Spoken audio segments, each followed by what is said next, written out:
बिस्मिल्लाहिर्रहमानिर्रहीम, अस्सलाम वालेकुम and a very happy good morning Pakistan. उम्मीद की किरणों और मुस्बत सोच के ताज़ा दम जज्बों के साथ मैं हूं आपकी मेज़बान माहम जाहिद। और नाज़रीन, उजाला सिर्फ सूरज के निकलने से नहीं होता, बल्कि जब इंसानियत अमन के लिए कदम उठाती है तो पूरी दुनिया रोशन हो जाती है। और आज सुनो पाकिस्तान की शुरुआत हम उसी आलमी अमन की खुशखबरी और पाकिस्तान के उस कदावर किरदार से करेंगे जिसने बारूद की बू में दबे मशरिकी वस्ता को एक नई जिंदगी दी है। बिल्कुल जी, और सुबह बखैर मेरी तरफ से भी। मैं हूँ उज़ैर मलिक और आपको ये भी बता दें कि ईरान और अमेरिका के दरमियान जंग बंदी के लिए पाकिस्तान की खामोश डिप्लोमेसी ने वो कर दिखाया जिसका ख्वाब दुनिया देख रही थी। वज़ीर-ए-आज़म शहबाज शरीफ और फील्ड मार्शल सैयद आसिम मुनीर की कोशिशों को आलमी सतह पर सराहा जा रहा है, प्रेस किया जा रहा है। लेकिन क्या नेतन्याहू अपनी कुर्सी बचाने के लिए इस मायदे को सबूतास कर रहे हैं? इस पर बात होगी। स्टॉक मार्केट इंडेक्स की 12,000 से ज़ायद पॉइंट्स की तारीखी छलांग के साथ साथ एलपीजी की कीमतें आखिर क्यों रुकने का नाम नहीं ले रही, इसकी वजह भी जानने की कोशिश करेंगे आज के प्रोग्राम में। और इसके साथ साथ नाज़रीन, तवानाई बचाने के लिए किफ़ायतशारी प्लान पर ताजरों के तहफ़्फ़ुज़ात और प्रोग्राम के आखिर में जहनी सुकून की भी बात होगी। और क्या रेजिस्टेंट डिप्रेशन के लिए केटामाइन थेरेपी वाकई कोई जादुई इलाज है या इसके पीछे कुछ खतरात भी छुपे हैं? इन तमाम अहम मौज़ूआत पर गुफ्तगू भी करेंगे। और मौसम भी हम देख रहे हैं उज़ैर, बड़ा सुहाना हुआ है। मौसम को कैसे हम भूल सकते हैं? आजकल समझ ही नहीं आ रही सर्दी है या गर्मी है। गर्म कपड़े हमने रखे थे और उसके बाद जब बारिश हुई, सर्दी आई तो दोबारा मुझे तो रात को एक जैकेट जो है वो निकालनी पड़ी है स्पेशली, क्योंकि सर्दी का एहसास हो रहा है आपको अच्छा खासा। सर्दी का दोबारा से एहसास हो रहा है। और ये बहुत अच्छी बात है कि वेडिंग मुझे तो सुबह शावर लेते हुए भी बहुत हुआ। अच्छा, जो लोगों ने मतलब वेडिंग सीजन भी है, लोगों ने शादियां प्लान की हुई थी अप्रैल में, हाई गर्मी होगी, पता नहीं क्या होगा, उनके लिए भी वैसे अच्छी बात है कि पर ये कि बारिशों की वजह से थोड़ा इवेंट डिस्टर्ब हो जाता है। लेकिन मौसम जो है वो बहुत ही औसम है और इतना औसम है कि अब मेरे ख्याल से टेम्परेचर बता ही दिया जाए उसे। बताएं हम आज मौसम क्या रहने वाला है मुल्क के मुख्तलिफ शहरों में। जी, आज मुख्तलिफ शहरों में मौसम कैसा रहेगा।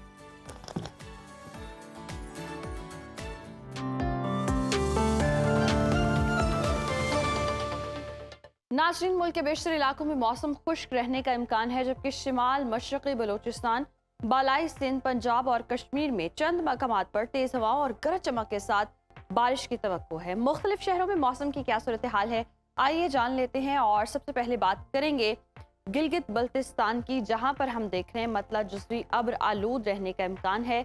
गिलगित का दर्जा हरारत देखें तो ज़्यादा से ज़्यादा है 13 और कम से कम 4 डिग्री तक गिरने की तवक्को है।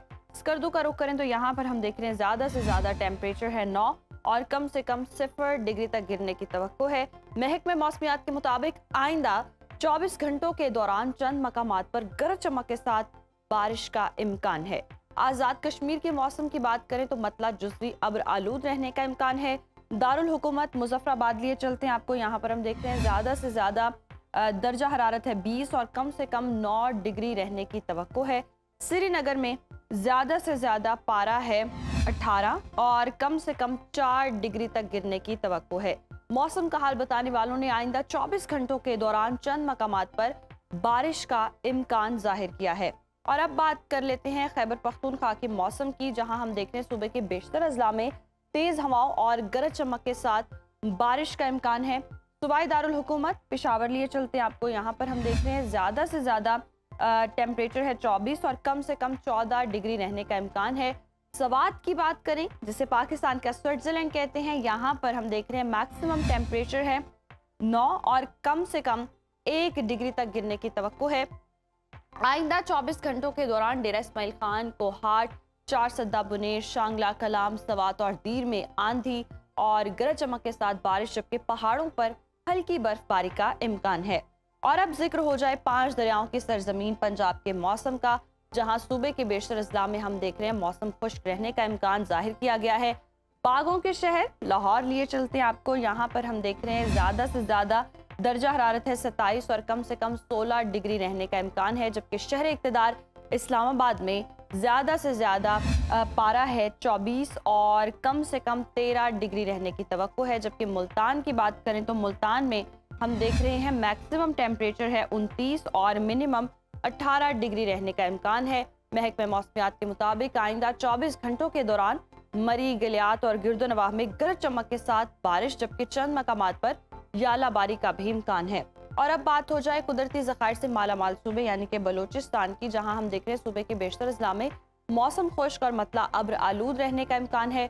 कोयटा लिए चलते हैं आपको, यहाँ पर हम देख रहे हैं ज़्यादा से ज़्यादा दर्जा हरारत है 22 और कम से कम 10 डिग्री तक गिरने का इम्कान है। महकमे मौसमियात के मुताबिक आइंदा 24 घंटों के दौरान साहिली इलाकों में हल्की बारिश का इम्कान है। आखिर में हमेशा की तरह बात करेंगे वादी मेहरान यानी कि सूबा सिंध की, जहां सूबे के बेशतर अजला में मौसम खुश्क रहेगा। शहर कायद कराची की बात करते हैं। कराची में ज़्यादा से ज़्यादा टेम्परेचर है 35 और कम से कम 22 डिग्री रहने का इम्कान है, जबकि हैदराबाद में मैक्सिमम टेम्परेचर देखें तो हम देख रहे हैं 38 और कम से कम 24 डिग्री रहने की तवक्को है। ताहम ठट्ठा, बदीन, उमरकोट, थरपारकर, दादू और गिरदोनवाह में मतला जुज़वी अब्र आलूद रहने का इम्कान है।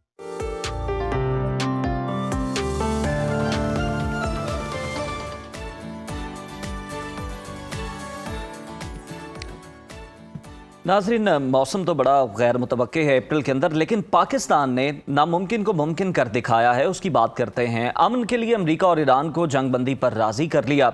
वज़ीर आज़म शहबाज शरीफ और सिपह सालार field marshal general Asim Munir की अनथक सिफारती कोशिशों ने साबित कर दिया कि पाकिस्तान सिर्फ एटमी कुव्वत नहीं बल्कि आलमी अमन का एक मजबूत सतून है। यही वजह है कि इटली के साबिक वज़ीर आज़म ने वज़ीर आज़म शहबाज शरीफ को इस काविश पर नोबेल इनाम का हकदार करार दे दिया है। बिल्कुल उज़ैर, ऐसे ही। और जहां पाकिस्तान अमन की शम्में रोशन कर रहा है, वहीं दूसरी तरफ हालात दोबारा से संगीन हो रहे हैं।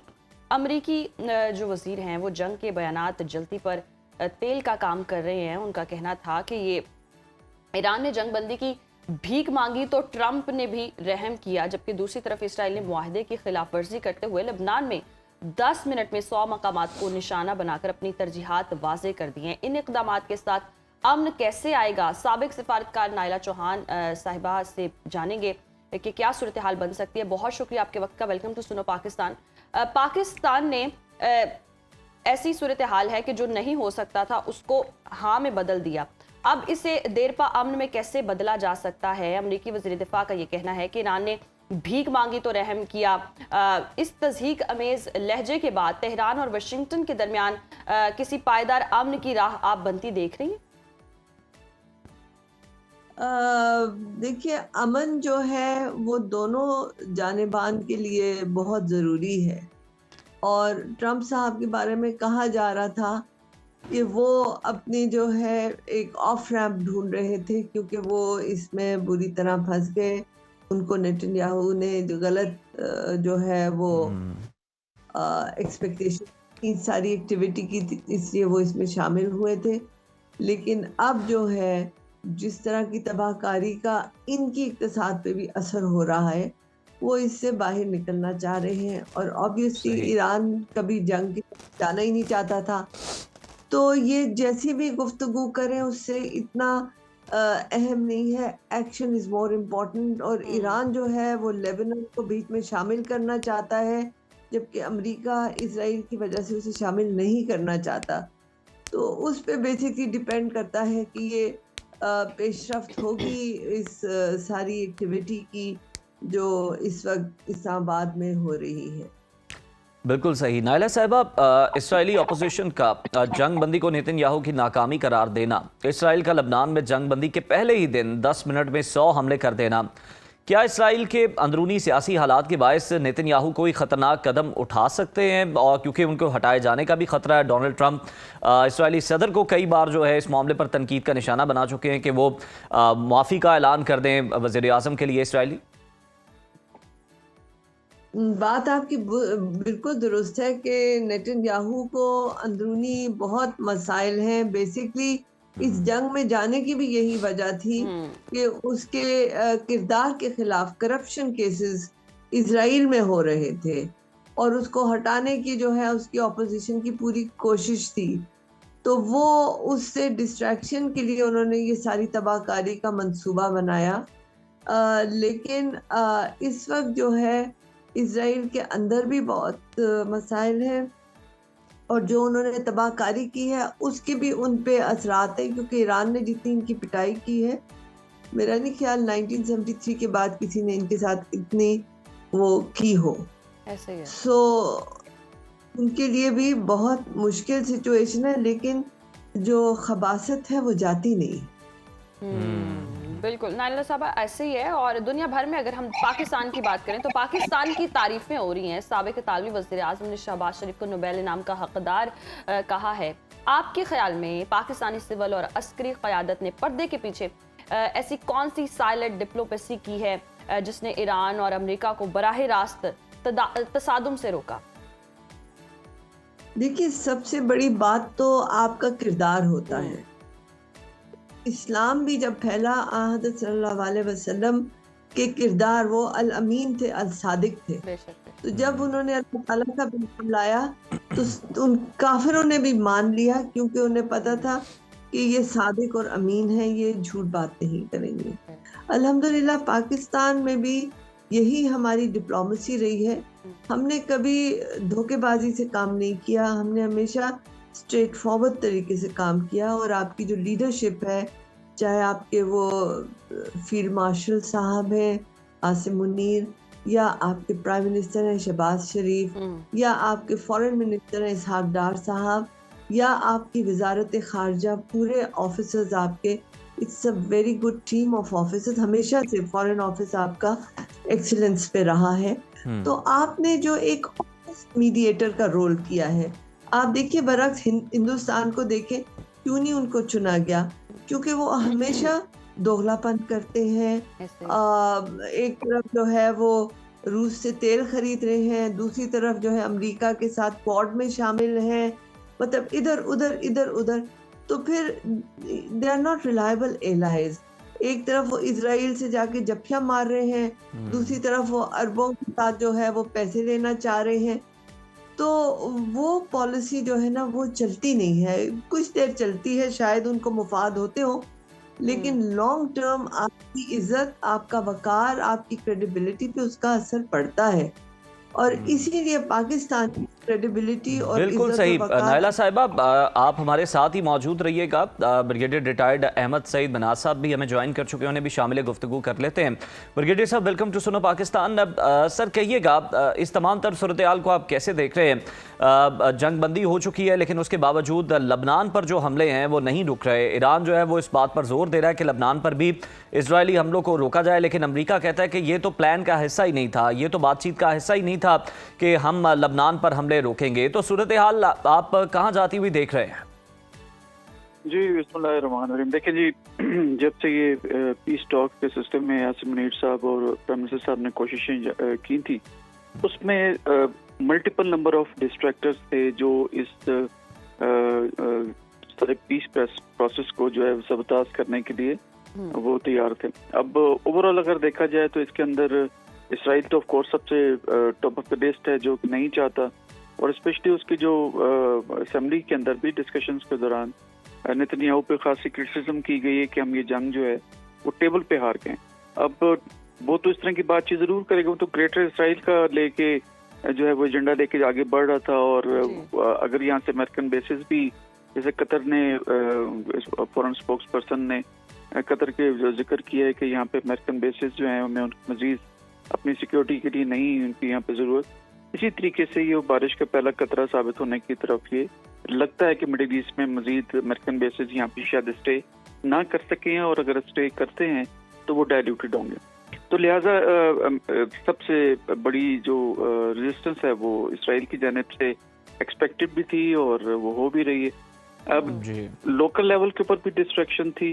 आपने देखा कि मुख्तलिफ अनफॉर्चुनेट जो इंसिडेंट सारा चल रहे थे, हमारे ये डेवलपमेंट हो रही थी पीस को लेकर, तो यहाँ पर भी क्रिटिसिज्म जो है वो हो रही थी। इसी तरीके से इवन जो ईरान के अंदर भी, ये नहीं कि ईरान को उसने बड़ा आराम से मान लिया, ईरान के अंदर भी डिस्ट्रैक्शन थी कि हमें जो है वो पीस प्रोसेस की तरफ नहीं जाना चाहिए, अमेरिकन के अंदर भी मौजूद थी। तो लिहाजा ये तमाम जो डिस्ट्रैक्शंस हैं, ये तमाम रुकावटें थी, इसके बावजूद पाकिस्तान ने इसके अंदर से वो कहते हैं ना कि एक बारीक रास्ता निकाल के जो है वो इन सबको यहाँ पे जमा कर रहे हैं। और जेडी बेन साहब का यहाँ पे आना या for that matter Iranian president जो रिपोर्टेडली अभी यहाँ पाकिस्तान में आ रहे हैं, तो सीरियसनेस ऑफ द डायलॉग जो है पीस प्रोसेस जो भी पाकिस्तान में इस्लामाबाद अकॉर्ड की सूरत में जो इंशाल्लाह ताला अब से 2-3 दिन के बाद आप देखेंगे सामने आएगा, तो ये सीरियसनेस ऑफ द डायलॉग तो दिखाती है। जहां तक प्रेसिडेंट ट्रम्प का ये कहना है, ये उनके एडमिनिस्ट्रेशन का ये कहना है कि लेबनान के ऊपर हमले जो हैं वो इस पीस प्रोसेस का, ये फॉर दैट मैटर वो 10 नुकाती जो एजेंडा था उसके ऊपर अभी तक हमने फाइनलाइज नहीं किया था, इस पर तो अभी टॉक्स होनी है। तो लिहाजा उन टॉक्स के पीछे या वो जो चूंकि अभी डायलॉग शुरू नहीं हुए, which still needs like about 48 hours के बाद तकरीबन उसमें बातचीत होगी, तो वहां पर उसकी वो लीवरेज लेते हुए वो एक किस्म की फेस सेविंग इसराइल को भी दे रहे हैं या नेतन्याहू को भी दे रहे हैं। तो इंटरनेशनल डिप्लोमेसी के अंदर जब भी ममालिक आपस में बातचीत करते हैं और स्पेशली जब स्टेक्स काफी हाई हो, जिसमें कि जिस तरह तल अवीव में या हाइफा के अंदर जिस तरह नुकसान हुआ है इसराइल के अंदर, वो भी फेस सेविंग तलाश कर रहे हैं, लेकिन एट द कॉस्ट ऑफ मासूम जानों का ज़िया जो कि लेबनान के अंदर हो रहा है। इसमें तमाम दुनिया चीज को बड़े नेगेटिव तलाश करें सारी सूरत हाल के बावजूद भी, और मुज़ाकरात भी वी होप के कामयाब भी हों, जिस तरह से बैठने लगे हैं, अमन मुआहदे पर बातचीत भी हो रही है। सारी सूरत हाल के बाद आपको लगता है कि कुछ चेंजेस आ सकते हैं? क्योंकि ईरानी मीडिया कह रहा है कि अगर हमले ना रुके तो वो मुआहदे से दस्तबरदार हो सकते हैं। तो क्या ईरान इस वक्त दोबारा एक बड़ी जंग का मुतहम्मिल हो सकता है या सिर्फ एक ये नफ्सियाती दबाव कह लें? मेरे ख्याल में इस वक्त तक नफ्सियाती दबाव का जो है वो सिर्फ इजहार कर रही है, उसके लिए प्रेशराइज करेंगे। कल भी रिपोर्टेडली उन्होंने जिस तरह से एक फ्लुएंट किस्म की मूवमेंट हरमुज के थ्रू होनी थी, वो उसके जरूर 2-3-4 जहाज गुजरे हैं, लेकिन उसके बाद दोबारा से चेक्स उन्होंने अपने इंक्रीज कर दिए और उस तरीके से नहीं हुआ जैसे कि एक्सपेक्ट किया जा रहा था कि अब फौरन हरमुज से जो है वो जहाज गुजरना शुरू हो जाएंगे। तो इन्होंने भी जरूर कुछ हाथ खींचा है, ईरानियंस ने भी, क्योंकि वो भी एक नफ्सियाती दबाव जो है उसको बरकरार रखना चाहते हैं इससे पहले कि आप कुछ प्रो को कर सकें या कुछ ले कुछ दे कर सकें जब आप टेबल पे बैठते हैं इस्लामाबाद के अंदर आकर। और बल्कि ईरान के जो पासदारान इनकलाब जो हैं उन्होंने ये भी कहा कि हम जंगबंदी पर हम उसके पीछे नहीं जाएंगे, हम अपने पर स्ट्राइक्स करते रहेंगे और इस तरह की स्ट्राइक्स लेबनान पे और ये टॉक्स साइमल्टेनियसली नहीं हो सकती, क्योंकि ईरान से इनके जो प्रॉक्सीज वर्ड कहना इन हालात में मुनासिब नहीं होगा, लेकिन उनके जो अलाइज हैं ईरान के भी, क्योंकि वो भी एक रीजनल पावर के तौर पे उभर के सामने आई और पहले एंटिसिपेट भी किया जाता था। तो लिहाजा इस वक्त एक क्रिटिकल काइंड ऑफ सिचुएशन जरूर है, लेकिन सीरियसनेस भी है, लेकिन दोनों अफ्रीकन ये भी जानते हैं कि डिस्ट्रैक्शंस भी आएंगी, तो उनके साथ मिलकर बैठना टेबल के ऊपर, फिर मैं कहूँगा कि पाकिस्तान की जो पोजीशन है उसको स्ट्रेंथन करता है कि वो तमाम अफ्रीकन को, कल भी देखें प्राइम मिनिस्टर साहब की जो एक्स अकाउंट पे जो स्टेटमेंट आई, उनने जिस तरह अमेरिकन को और जिस तरह ईरानियंस को दोबारा से बावर कराया कि आप रेस्ट्रेंट का मुजाहरा करें और बातचीत को सबताज ना होने दें, क्योंकि काफी लोग जो है इसको नहीं चाहेंगे और जो है इसके अंदर जो है वो इतना तेजी से पीस प्रोसेस से बिल्कुल ये ट्वीट जो है वो सामने आया था और फिर उसके बाद हमने देखा कि हर तरफ से तारीफ भी की गई पाकिस्तान की और इजहार तशक्कुर भी किया गया। ब्रिगेडियर साहब साथ ही रहिएगा। नायला साहबा आपकी जानिब आएंगे, ये बताइएगा, आपसे ही जानना चाहेंगे कि ये जो अब टॉक्स होने जा रही हैं, इस्लामाबाद अकॉर्ड भी हो सकता है, तो इन तमाम तर सूरत हाल में हमने देखा कि खलीजी ममालिक का भी इस जंग के दौरान बहुत ज़्यादा नुकसान हुआ है, तो क्या वो भी कोई अहम किरदार आपको अदा करते हुए नजर आ रहे हैं ये ममालिक? देखिए, पाकिस्तान की जो सिफारतकारी की कामयाबी है उसकी एक ये भी वजह है कि हमने तमाम स्टेक होल्डर्स को ऑन बोर्ड लिया। जब ओमान में हुई थी तो उस वक्त सिर्फ अमेरिका और इजराइल के दरमियान था, लेकिन आप देखें कि पहले आपने 4 ममालिक के फॉरेन मिनिस्टर्स की मीटिंग की यहाँ पे, जिसमें तुर्की, सऊदी अरेबिया और मिस्र के वजीर खारिजा शामिल थे। उसके साथ पहले ब्रेनस्टॉर्मिंग की, फिर आपके वजीर खारजा जो कि आपके डिप्टी प्राइम मिनिस्टर भी हैं इसहाक डार साहब, डिस्पाइट के वो गिरे थे और उनको चोट थी और उनकी हालत सही नहीं थी, तो उनका जज्बा जो मुल्क की खिदमत का कि वो चीन गए और चीन के साथ जो यहाँ की गुफ्तगू हुई थी वो शेयर की, और फिर वहाँ से जब आए तो 5 नुकाती, एक उन्होंने सीज फायर की जो है कॉन्फ्लिक्ट मैनेजमेंट का एक मंसूबा दिया, प्रपोजल दिया जो पाकिस्तान और चीन का बाहम था।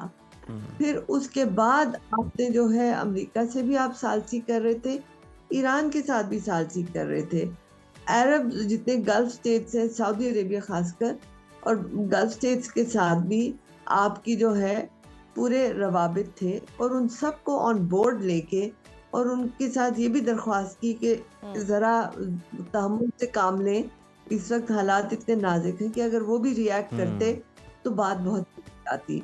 तो उनको जो है कर्टेल करना भी आपकी एक बहुत बड़ी कामयाबी है, जो कि इस वक्त गुफ्तगू में नहीं है, लेकिन इसका बड़ा अहम रोल है कि आपने जो है फैसिलिटेट किया अमेरिका और ईरान की गुफ्तगू का, लेकिन उसमें जो बाकी प्लेयर्स थे उनको भी आपने ऑन बोर्ड किया, और उनकी जो शमूलियत बेशक पसे पर्दा थी लेकिन बहुत अहम थी, और उस शमूलियत और उस सपोर्ट की वजह से ये माशाल्लाह इतना बाइज़्ज़त और कामयाब किस्म का एक मंसूबा बना है। लेकिन सबसे बड़ा मसला जो कि हर कोई बात कर रहा है कि जो असली तखरीबकार है वो तो इजराइल है, इजराइल और वो तो तेरे पे आना ही नहीं चाहता। इस वक्त भी देख लेबनान पे बमबारी कर रहे जानबूझ के, क्योंकि उन्हें पता है कि ईरान के लिए वो हसासियत है। अगर ईरान हसास है और वो कह रहा है कि लेबनान को शामिल करना है किसी भी पीस प्लान में, तो अमेरिका तो नहीं मानेगा, और अमेरिका नहीं मानेगा, इजराइल नहीं मानेगा, तो ऑलरेडी जो है फसाद की जड़ तो वो डाल रहा है। सही। अब आपने इकट्ठा लाना ही बहुत बड़ा चैलेंज है। बिल्कुल ऐसे ही है, बहुत बड़ा चैलेंज भी है। नाइला साहिबा, आपकी जानिब ये सवाल रखती हूँ, जिस तरह से आपने भी अर्ज़ किया कि इसराइल जो है वो अभी फसाद की जड़ बना हुआ है, और शुरू से हमने देखा भी है कि इसराइल को कोई कंट्रोल नहीं कर सका, या अगर थोड़ा बहुत कंट्रोल दिखने में या सुनने में आता भी था तो वो यही था कि अमेरिका की जानिब से कंट्रोल किया जा रहा है इसराइल को। तो अब आपको लगता है कि अगर अमेरिका मुज़ाकरात की मेज़ पर बैठ जाता है, अमन मुआहिदा हो जाता है, तो इसराइल किसी मिस एडवेंचर से बाज रहेगा या इसी तरह कुछ ना कुछ अपने एजेंडे पर गामजन रहेगा? देखिए, इजराइल तो अपने एजेंडा पे गामजन है। उनको नाराजगी भी है कि ये अमेरिका क्यों इस बात पे रजामंद हो गया कि पीस टॉक्स की जाएं। आप अगर इजरायली मीडिया को देखें तो वो 3-4 बातों पे उन्हें बहुत तकलीफ है। सबसे बड़ी बात ये कि अमेरिका राजी क्यों हुआ गुफ्तगू के लिए। दूसरी बात ये कि न्यूक्लियर जो है वो उस तरह गुफ्तगू में नहीं आ रहा जैसे कि इजराइल थी। और तीसरा ये कि जो ईरान के बैलिस्टिक मिसाइल्स प्रोग्राम है उस पे भी कोई इतनी बात इस वक्त नहीं हो रही। और वो इतने बेचैन हैं कि किस तरह, मतलब जैसा सांप जो है वो तड़पता है ना जब कोई चीज उसने निगलनी हो, उस किस्म की उनकी वो हालत है। लेकिन अल्लाह का शुक्र है कि ईरान ने भी तहम्मुल का मुजाहिरा किया। ये बिल्कुल नाइला साहिबा, ईरान ने तहम्मुल का मुजाहिरा किया। आपसे ये भी जानना चाहेंगे नेटो का मुस्तकबिल अब आप क्या देख रही हैं इस सूरत हाल के बाद, क्योंकि अमेरिका जो है वो सजा देना चाहता है नेटो को, और जो ममालिक हैं वहाँ पर अगर अमेरिकन फौजी तैनात हैं बड़ी तादाद में तो उनको वहाँ से निकालने की बात कर रहा है, तो क्या मुस्तकबिल होगा नेटो का?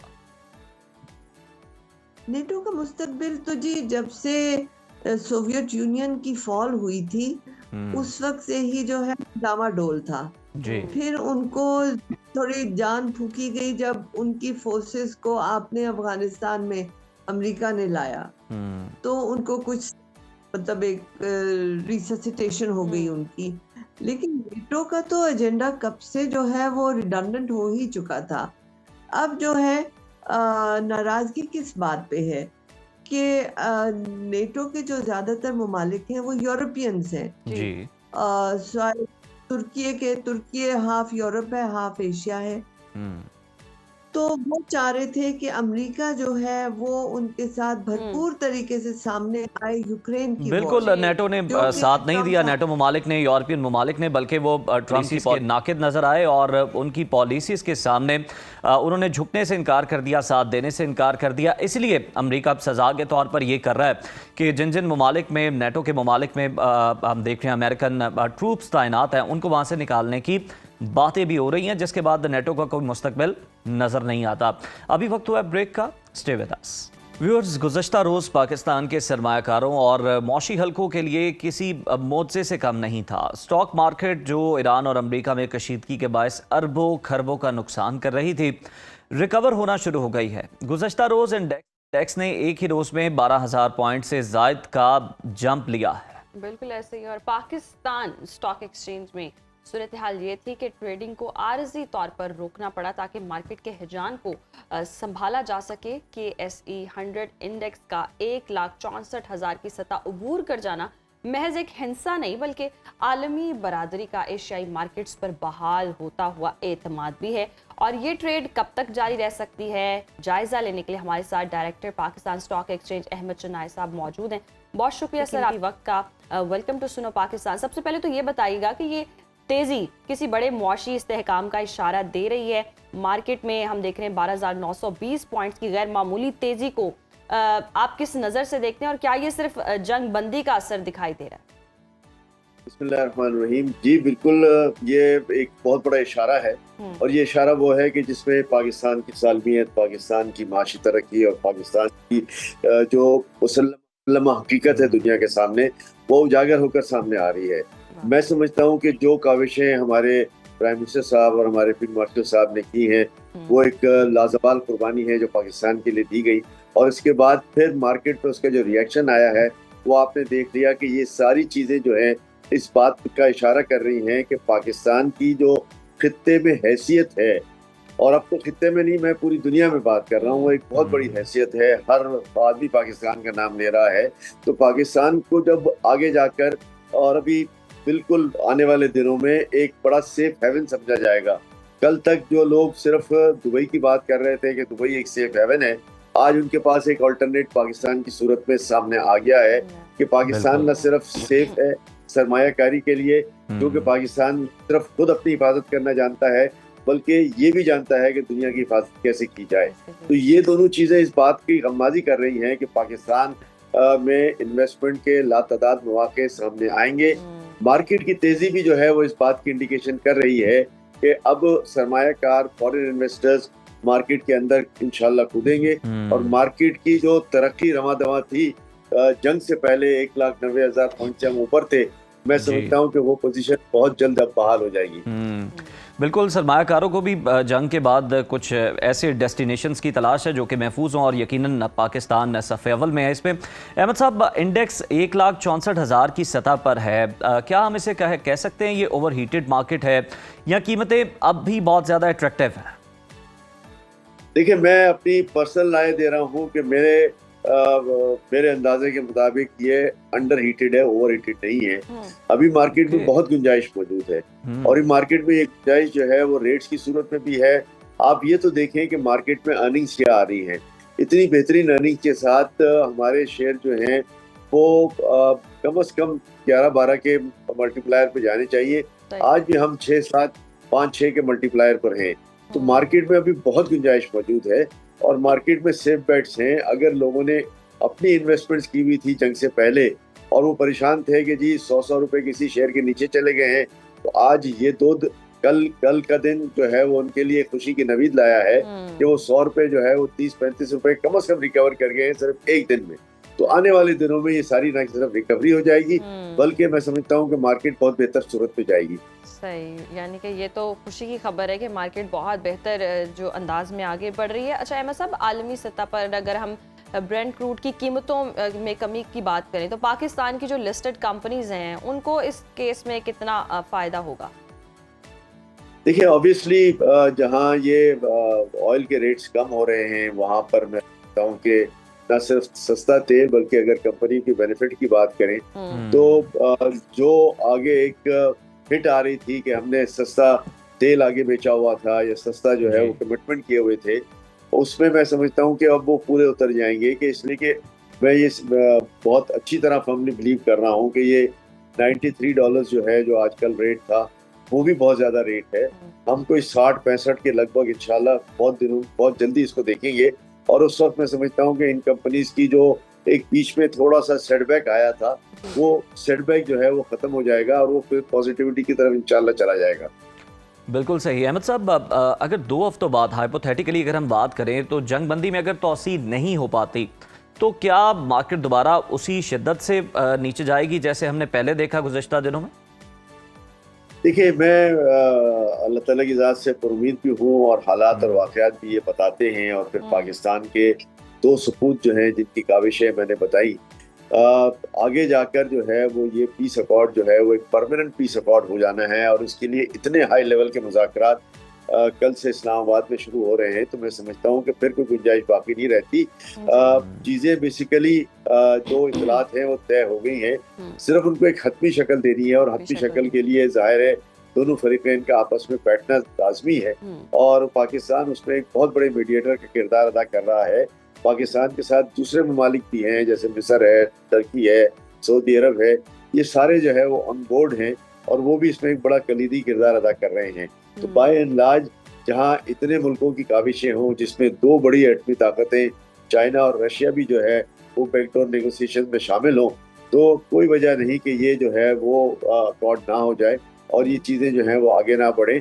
सिर्फ मोडालिटीज़ तय करनी है, किस तरह जो है वो हरमुज़ को खोले रखना है, किस तरह जो है वहाँ पर अमन हमेशा आना है, किस तरह न्यूक्लियर की जो बात हो रही है उसको एक स्टेबल कंडीशन में रखना है, किस तरह जो है वो जंग को बंद करके जो रीबिल्डिंग है ईरान की या दूसरी जगहों की वो कैसे होनी है। तो ये सारी चीज़ें हैं जिसका बैठ के जो है वो एक रिजॉल्वेंस हो जाएगा अगले 2-3 रोज में इंशाल्लाह, और फिर ये एक परमानेंट अकॉर्ड हो जाएगा, जो मैं समझता हूँ फिर एक हिस्टोरिक अकॉर्ड होगा, न सिर्फ दुनिया की तारीख में बल्कि पाकिस्तान की तारीख में।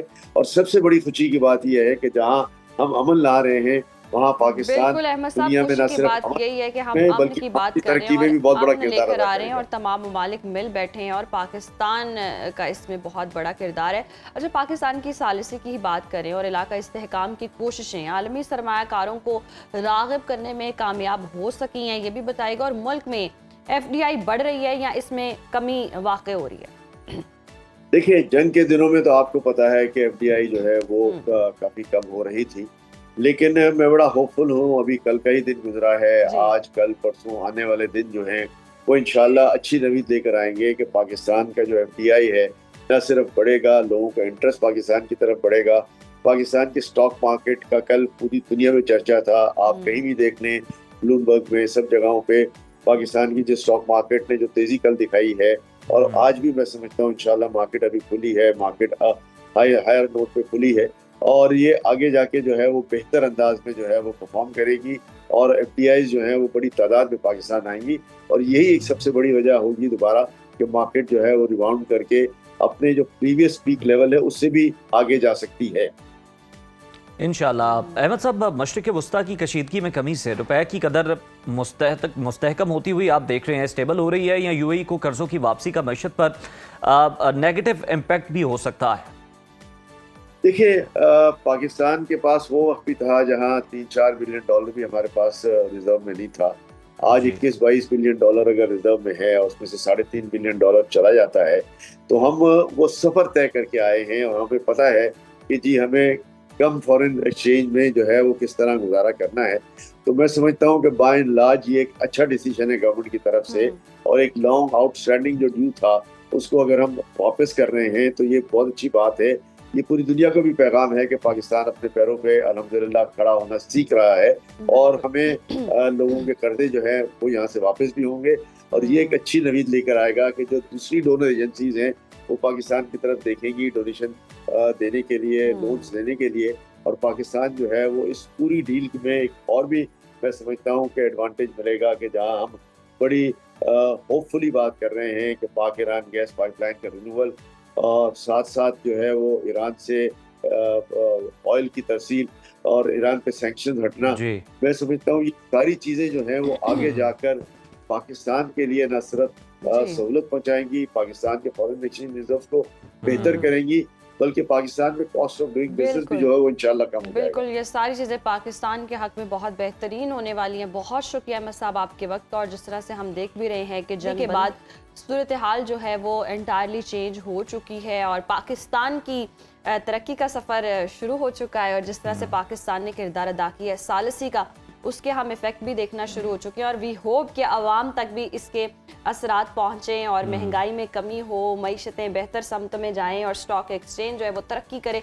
तो फिर देख और सकते माँ हैं हम बिल्कुल सूरत-ए-हाल। देखें, जिस तरह से हम बात भी कर रहे थे कि जो इन्वेस्टर्स हैं एक तो वो बड़े नाजुक मिजाज भी होते हैं, क्योंकि ज़ाहिर है सेफ हेवंस वो देख रहे होते हैं कि जहाँ पे उनका जो सरमाया है, जो इनकी इन्वेस्टमेंट है, वो महफूज रह सके।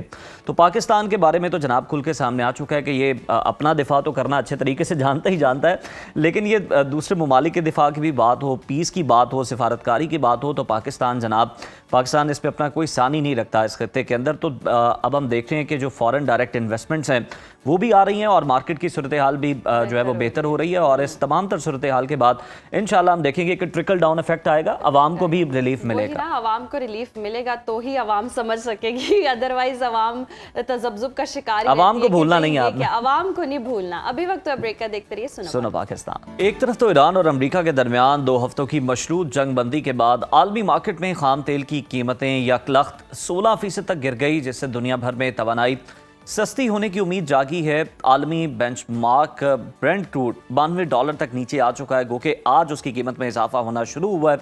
एक बड़ा रिलीफ है फिर भी, लेकिन अफसोस के साथ कहना पड़ता है कि पाकिस्तान में इस रिलीफ का हम देखते हैं कि बिल्कुल उल्टा हमें यहाँ पर अक्स नज़र आता है। एक तो यहाँ पर गरीब की पहुंच से LPG जो है वो हर गुजरते दिन के साथ साथ दूर होती चली जा रही है। बिल्कुल ऐसे ही, और सूरत हाल जो है वो इंतहाई तशवीशनाक है। घरेलू सिलेंडर की कीमत अब एक आम पाकिस्तानी के लिए नाकाबिले बर्दाश्त होती जा रही है। पहले 1 अप्रैल को हमने देखा कीमत में 78 रुपीज़ फ़ी किलो के हिसाब से जालिमाना इजाफा हुआ, और अब LPG का सरकारी रेट तो 304 रुपये है, मगर गली महलों में वही गैस 500 रुपये किलो तक बिक रही है। और इस तवानाई बहरान से आखिर हम निकलेंगे कैसे? माहिरीन और स्टेक होल्डर्स की राय जान लेते हैं।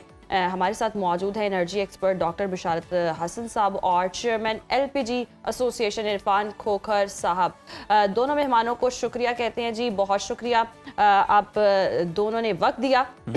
खोखर साहब, आपकी जानिब आऊँगी। पहले तो जिस तरह से हम देख रहे हैं कि आलमी मईशत बेहतर होने की बातें हो रही हैं, जंग बंदी की बातें हो रही हैं और कहा जा रहा है जी उसके असरात भी आ रहे हैं, लेकिन LPG का रेट 304 रुपये फ़ी किलो है और फिर ये 500 रुपये तक फ़रोख्त क्यों हो रही है? क्या कोई चेक एंड बैलेंस सिस्टम नहीं है? बिल्कुल जी, बड़ी अफसोसनाक अमल है कि बिल्कुल गवर्नमेंट की सीधा रेट नहीं है। ये कीमत 225 रुपए थी सरकारी कीमत, आप देखें पिछले माह, और जंग से पहले, जंग से बाद में कीमत इंटरनेशनली बहुत ऊपर गई तो 304 पे सरकारी रेट मुकर्रर कर दिया गया।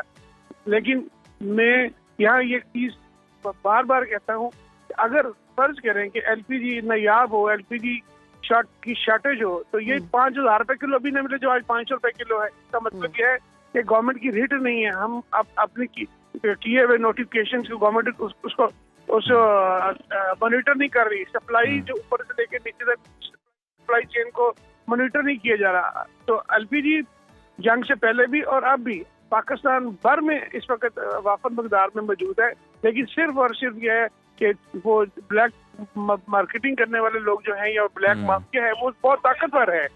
तो मैं इसलिए चाहूँगा कि इसकी किसी जामिया पॉलिसी जो अभी आज तक नहीं बन सकी। बात यह कि सैनिक सैनिक वकार मेहदी साहब ने एक ऑलरेडी इसमें कानून में तरमीम के लिए कि इस वक्त जो बंदा गैर मेरे सिलेंडर बनाता है या बेचता है या ब्लैक मार्केटिंग करता है, उसकी सजा से 3000 रुपए। अब अपने वो करके बड़ी कोशिश करके चारों सूबों से वो तरमीम उसमें करवाई, 14 साल तक सजा होगी, 14 करोड़ जुर्माना होगा और नॉन बेलेबल ऑफेंस आएगा।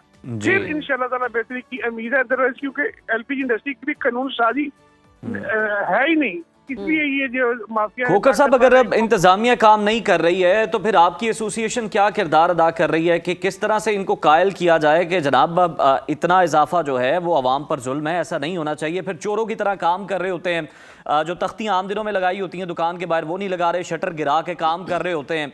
तो इनकी भी इज्जत नफ्स की भी बात होनी चाहिए और अवाम पे जो बोझ है उसको भी कम करना चाहिए। आपको भी किरदार अदा करना चाहिए।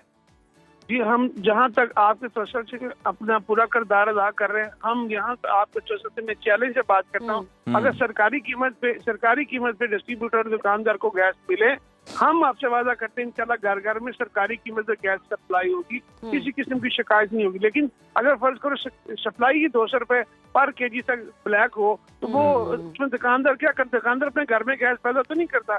बाकी सेफ्टी की बात हम करते रहते हैं, लेकिन गवर्नमेंट को अबावल कराते रहते हैं। बात ये है कि आपने कभी देखा है कि किसी ताकतवर लोगों को भी हाथ डाला कि गरीब दुकानदार को पकड़ कर दुकान सील कर दीजिए, जुर्माना कर दीजिए? इसके अलावा कोई चीज आपने देखी हो किसी ताकतवर के खिलाफ कानून कभी हरकत में आया हो? बात ये है कि ये यहाँ पे आवेगा आवा बिल्कुल, कानून सबके लिए एक बराबर होना चाहिए और हरकत में भी आना चाहिए। डॉक्टर बशार साहब, आपकी जानिब आएंगे।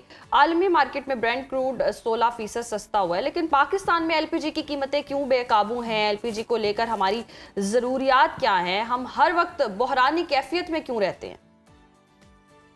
देखिए, बात यह है कि मुल्क में गैस की कमी है। ये जो रिसोर्स है ये डिप्लीट हो रहा है। इसके लिए प्रॉपर जिस तरीके से एक्सप्लोरेशन की जानी चाहिए थी वो नहीं की गई। बाद में यह है कि मुआहदे कर लिए गए कतर के साथ कि वो आपको एलएनजी प्रोवाइड करेंगे, और वो फिर अब जब जंग हुई है ईरान वाली और अब नए हॉर्मुज़, स्ट्रेट ऑफ हॉर्मुज़ को बंद किया गया है ईरान की तरफ से, तो अब वो सप्लाई रुक गई है। उसकी सप्लाई के रुकने से मुल्क में जो है कुछ कमी हुई है एलएनजी की। लेकिन यह है कि एलपीजी भी आपको पता है कि इंपोर्ट होती है, तो ऑल्दो के उसके लिए और ज़राए भी हैं अपने हॉर्मुज़ के अलावा। लेकिन यह है कि इसमें आपको पता है कि हमारे मुल्क में हर तरह के ब्लैक मार्केटियर्स निकल आते हैं। हमारे मुल्क में हर तरह के लोग मुनाफाखोरी के लिए निकल आते हैं। एलपीजी का ये होता है कि उसको आप स्टोर भी कर सकते हैं, उसको होर्ड भी कर सकते हैं, उसकी होर्डिंग शुरू हो जाती है। हमारे मुल्क में होर्डिंग की जाती है जिसमें कि इंतज़ामिया जो है, अगर चाहे इंतज़ामिया को अगर हुकूमत ऑर्डर दे जो है कि वो इसको कंट्रोल करे और इसकी प्राइसेस ना बढ़ने दे, जो मुल्क में मौजूद है उसको जो है वाफिर मिक़दार, जैसे ये फरमा रहे हैं कि मुल्क में मौजूद है, उसको लोगों तक पहुँचाने के लिए इंतज़ामिया जो है अपना किरदार अदा करे, होर्डिंग ना करने दे, इनको रोकने ना दे, इनको कीमतें ना बढ़ाने दे, तो ये नहीं बढ़ाएंगे। तो इसमें हमारे मुल्क की इंतजामिया का बहुत बड़ा हाथ होता है, बहुत बड़ा किरदार होता है, मुझे कहना चाहिए। डॉक्टर साहब, ये तो वही हम देख रहे हैं, खोखर साहब ने भी जो गुफ्तगू की है, मतलब नतीजा यही निकल रहा है कि ना 9 मन तेल होगा ना राधा नाचेगी। सूरत हाल तो इसी तरह की नजर आ रही है। लेकिन अगर चेक एंड बैलेंस नहीं रखना इंतजामिया ने, तो फिर कम से कम अवाम के साथ ये घिनौना मजाक तो बंद किया जाए। मतलब सरकारी कीमत आप 300 कुछ रुपए मुकर्रर कर रहे हैं, मार्केट में 200 रुपए का बड़ा इजाफा है। जिसने घर का चूल्हा जलाना है वो भी परेशान है, जो बेचारे रिक्शा चला रहे हैं इस एलपीजी गैस के ऊपर वो भी परेशान दिखाई दे रहे हैं। तो कम से कम फिर आप ये मजाक ही बंद कर दें अगर आपने चेक एंड बैलेंस कायम नहीं रखना।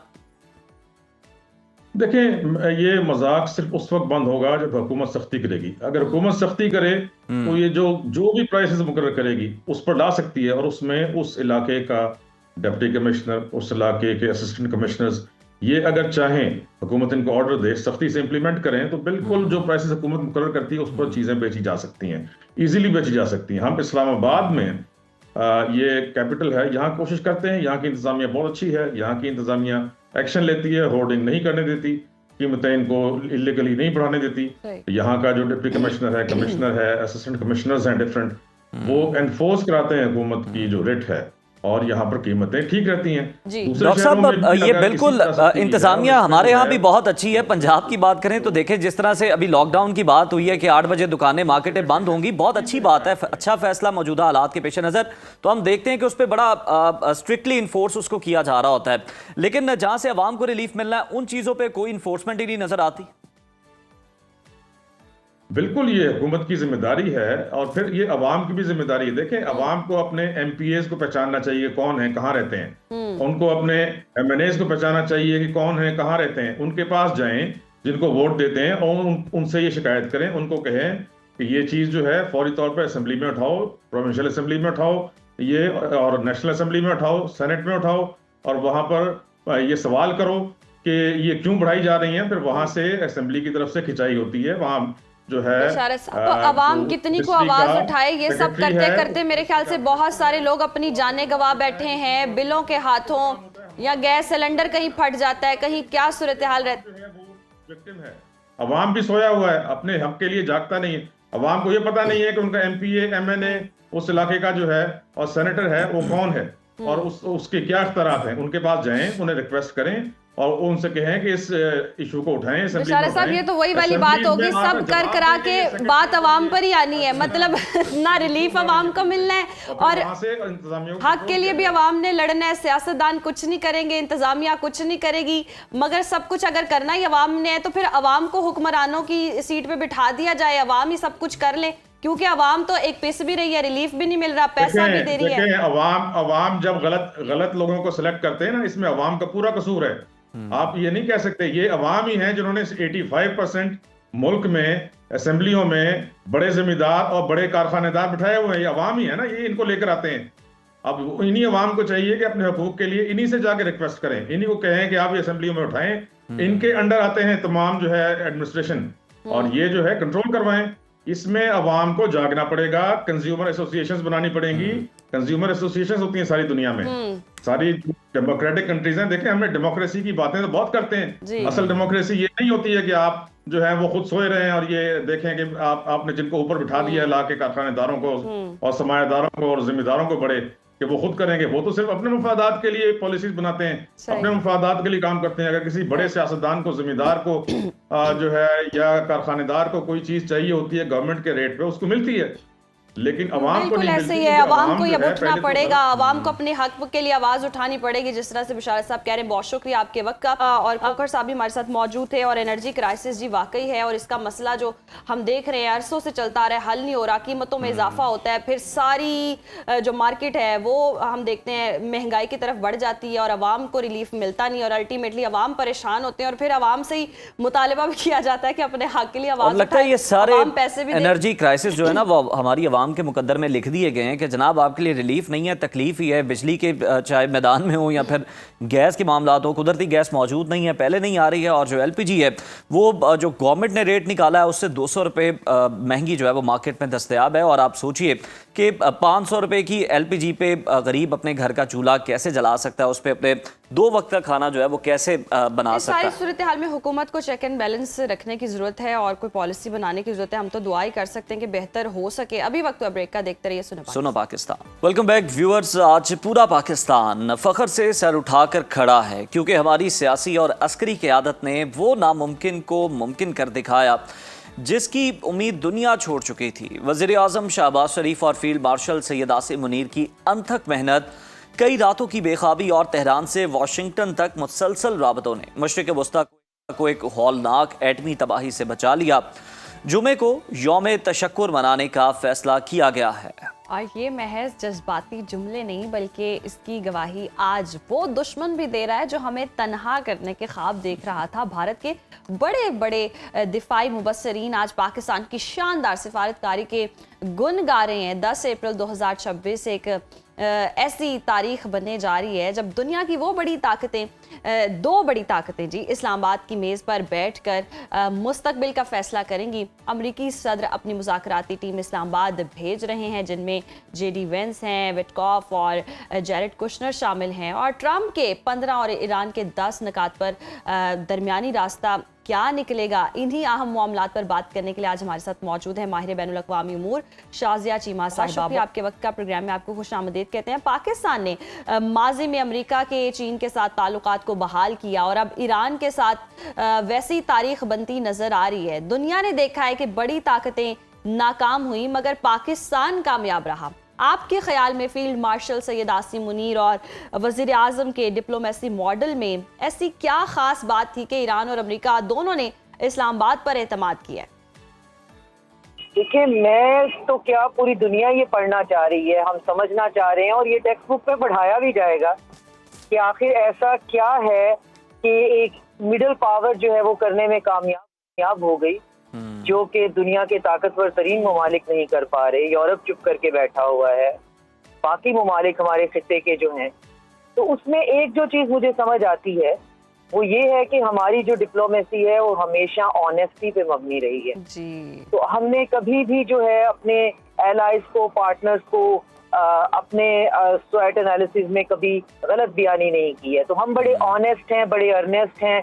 हमारी क्या कैपेसिटी है, हम कहाँ तक जा सकते हैं, हमें कितना इस्तेमाल किया जा सकता है या कॉर्नर किया जा सकता है, तो हम बहुत क्लैरिटी है इसमें। और ये बहुत साल हर साल की हमारे सीजन डिप्लोमेट जो हैं वो इसी क्लासिक टेक्स्ट बुक डिप्लोमेसी पे यकीन रखते हैं। तो उसकी वजह से हमारा एक स्टैचर है, और उस स्टैचर को फिर 4 चांद लगाए ऑपरेशन बनियान और मरसूस ने कि ऑफ कोर्स उसमें ये पता चला कि एक ऐसा मुल्क जिसके पास डिटरेंस की ताकत भी है, लेकिन इसके बावजूद वो खित्ते को स्टेबलाइज कर सकता है। आपको याद होगा हम 35 से ज्यादा जो टारगेट हैं वो लॉक कर चुके थे, लेकिन हमने एस्केलेट नहीं किया। हम एस्केलेशन लैडर से बहुत ग्रेसफुली नीचे आए और हमने कहा कि नहीं, हम जंग नहीं करना चाहते हैं। तो ये सारी चीजें मिलकर फिर हमें एक ऐसे पॉइंट पर ले आई हैं जहाँ पे जो डिफरेंट कंट्रीज हैं वो हम पे इस हद तक ट्रस्ट करते हैं कि उनको पता है कि ये मुल्क एक ऐसा मुल्क है जो सबकी जो प्रॉब्लम्स हैं उनको एटलीस्ट एड्रेस जरूर करेगा, और इसके पास कैपेसिटी है, कैपेबिलिटी है कि ये एक ऐसा फ्रेमवर्क बना के दे सकते हैं जिसपे फ्यूचर का जो सिक्योरिटी अरेंजमेंट है वो बन सके, और ये खित्ता तबाही के धाने पे पहुंचते पहुंचते जो है वो जिसके सिलसिले में रुक गया है। तो ये यकीनन बहुत बड़ी जिम्मेदारी है, बहुत हम्बलिंग एक्सपीरियंस है, बहुत ज्यादा हमारे कंधों के ऊपर ना सिर्फ ये कि जो मुज़ाकरात के लिए टीम आ रही है उनकी सिक्योरिटी की जिम्मेदारी है, बल्कि वो पूरा बिल्कुल फ्रेमवर्क शाजिया साहिबा, ये बड़ी अहम जिम्मेदारी और पाकिस्तान बड़ी बखूबी और बड़ी सिंसियरिटी के साथ इस जिम्मेदारी को अदा भी कर रहा है। और जिस तरह से आप भी बात कर रही हैं कि मुज़ाकराती टीमें इस्लामाबाद आ रही हैं, अमरीकी सदर जो अपनी टीम भेज रहे हैं उनमें JD वेंस, स्टीव विटकॉफ हैं, जेरेड कुशनर शामिल हैं। अमरीका ईरान के जौहरी प्रोग्राम का मुकम्मल खात्मा चाहता है, जबकि ईरान तमाम पाबंदियों का खात्मा। इनमें अब दरमियानी रास्ता निकलना किस तरह से मुमकिन है, या ये सिर्फ टाइम बाय कर रहे हैं दोनों फरीक हैं? ये जरूर हो सकता है कि टाइम बाय करें। हमने बात ही यहाँ से शुरू की कि हम रियलिस्ट पॉलिटिक्स पे हमारा बिलीव है और हम ऑनेस्ट हैं। तो ये किसी को गुमान नहीं है कि नहीं जी आगे वाला रास्ता जो है वो सितारों से भरा हुआ है और चांदनी रात है। हर चीज जो है वो टेबल पे है, लेकिन उसमें आप ये ज़हन पे रखें कि आपको वेस्टर्न मीडिया और खासतौर पे अमेरिकन मीडिया आज जो दिखा रहा है, या उनके पर्सनल जो आज आपको मीडिया पे दिखा रहे हैं, उनने अपनी डोमेस्टिक पॉपुलेशन को भी केटर करना है जी। तो ये एक कंडीशनल सीज फायर है, पाकिस्तान ने कंडीशनल सीज फायर ब्रोकर कराई है, ये अनकंडीशनल नहीं है, चाहे आज इसको अमेरिका जो भी कहे।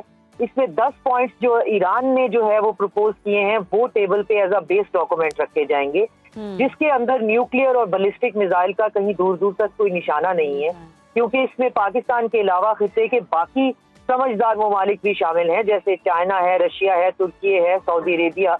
तो ये सारे ममालिक भी इन निगोशिएशंस में बिलवास्ता या बिलावास्ता शामिल होंगे, इनके नुमाइंदे होंगे, या ये टेलीफोनिक रब्तों पे होंगे, या जिस तरह भी होगा। तो ये इस तरह की बातें नहीं होंगी कि एक ऐसा न्यूक्लियर प्रोग्राम जो दुनिया में एग्जिस्ट ही नहीं करता उसको खत्म करने की बातें हो रही हों। बात हो रही होगी कि स्टेट ऑफ हुर्मुज का जो ऑपरेशनल मैकेनिज्म है वो क्या होगा, गल्फ के कंट्रीज जो हैं उनको सिक्योरिटी जो है उनकी इंश्योर कैसे की जाएगी, ईरान के ऊपर ये जो वायलेंस और ऑपरेशन का साइकिल है इसको हमेशा के लिए खत्म कैसे किया जाएगा, ईरान पे होने वाले जो तमाम तबाही है इसकी भरपाई कैसे की जाएगी, और इस खित्ते के अंदर सारे ममालिक जो स्टेक होल्डर हैं वो मिलकर अपना एक इंडिजिनस, अपना एक बेसिक जो है वो सिक्योरिटी और इकोनॉमिक इंफ्रास्ट्रक्चर कैसे बनाएंगे जिसमें किसी बाहर के बंदे की मीडिएशन की जरूरत ना हो, जिसमें कोई मुल्क जो है वो किसी को डरा ना रहा हो, धमका ना रहा हो, सिक्योरिटी जीरो सम ना हो, इंडिविजिबल हो। अगर गल्फ के कंट्रीज ईरान से इंटिमिडेशन फील करते हैं तो उसको कम कैसे किया जा सकता है, ईरान को तमाम चीजों में ऑन बोर्ड लेकर सिक्योरिटी स्टेट ऑफ हुर्मुज की उसके जिम्मे कैसे डाली जा सकती है कि तुम जिम्मेदार बनो और पूरे रीजन की सिक्योरिटी, और यहाँ पे चोक पॉइंट जो है वहाँ पे तमाम की तमाम इकोनॉमिक जिम्मेदारी भी तुम्हारी है। तो इस तरह की समझदार बातें होंगी जो कि जिसके लिए JD वेंस ही बेहतर इंसान है, क्योंकि ईरान ने तो कहा है वो जेरेड कुशनर और विटकॉफ के साथ बात नहीं करना चाहते हैं। तो JD वेंस होंगे और शटल डिप्लोमेसी होगी मेरा ख्याल है, जिसमें पाकिस्तान जो है वो पैगामात एक कमरे से दूसरे कमरे में ले जा रहे होंगे। ये लोग शायद एक कमरे में नहीं बैठे अगर जेरेड कुशनर और विटकॉफ जो आ रहे हैं, क्योंकि ईरान ने कहा है कि हम इन दो के साथ बात नहीं करेंगे क्योंकि ये बहुत जायनिस्ट लॉबी के करता धरता है, खुद भी यहूदी हैं, इसराइल से इनका बहुत गहरा ताल्लुक है और इन्होंने पिछली दफा हमारी निगोशिएशन को सैबोटेज करने में बहुत बड़ा किरदार अदा किया है। तो कुछ लोग जैसा कि पीट हेग्सेथ है, ये दो हैं, मिरियम एडल्सन है, लिंडजी ग्रैम टाइप के लोग हैं, इनको ट्रंप से दूर रखने की कोशिश जो है व्हाइट हाउस और पेंटागन में हो रही है, और साथ में इसराइल को रेन डाउन करने की और उसको पटा डालने की बात हो रही है कि इसराइल एक स्पॉइलर है जो कि ऑफ कोर्स इंडिया और फिर बदकिस्मती से यूएई को शामिल करके मुसलसल जो है वो हमले या खटपट जारी रखेगा, तो फिर ईरान जो है उसके सबर को जैसे आजमाता आपने भी रहेगा। कहा कि इसराइल को पट्टा डालने की बात हो रही है और हम पहले भी इस हवाले से बात कर रहे थे। अब इसराइल और अमेरिका लगता है दो अलग अलग डायरेक्शंस में चल रहे हैं। जो ऑब्जेक्टिव्स लेकर ये जंग शुरू हुई थी और ये जो गठजोड़ था, अमेरिका इसराइल को सपोर्ट कर रहा था, इसराइल अमेरिका को सपोर्ट कर रहा था, और अब सूरत-ए-हाल बदल गई है। अब अमेरिका मुज़ाकरात की तरफ जा रहा है लेकिन इसराइल के शायद ऑब्जेक्टिव्स वो नहीं है। तो आपको लगता है कि ये अलग अलग समत में जा सकते हैं और इसराइल अपना एजेंडा लेकर रवां दवां रहेगा? जा रहे हैं, जा सकते नहीं है। जी। नेतन्याहू ने अपने हिब्रू मीडिया पे अपनी कौम से खिताब किया है, तो मैं उसको सुन रही थी, तो उसमें वो बाकायदा कह रहा था कि हमारी ये जंग रुकी नहीं है और हमारे जंग के मकासद जो हैं, ईरान को हमने बहुत नुकसान पहुंचा दिया और मजीद नुकसान भी पहुंचाना है वगैरह वगैरह। वो अपनी डोमेस्टिक पॉपुलेशन के लिए एक डिफरेंट नैरेटिव लेके चल रहा था। इसमें 3 पार्टीज इन्वॉल्व हैं जिनमें 2 के ऑब्जेक्टिव क्लियर थे, 1 के नहीं थे। ईरान के ऑब्जेक्टिव क्लियर थे कि हमने सरवाइव करना है और इसी पॉलिटिकल एंटिटी के साथ करना है, और तो ये हमारी विक्ट्री की शर्त है। इसराइल के ऑब्जेक्टिव थे कि हमने ईरान को डिसफंक्शनल करना है और केओस करना है, और उसके अंदर जो है वो हर तरह की तबाही बर्बादी ऐसी हो कि वो एक फंक्शनल स्टेट रहे ही ना।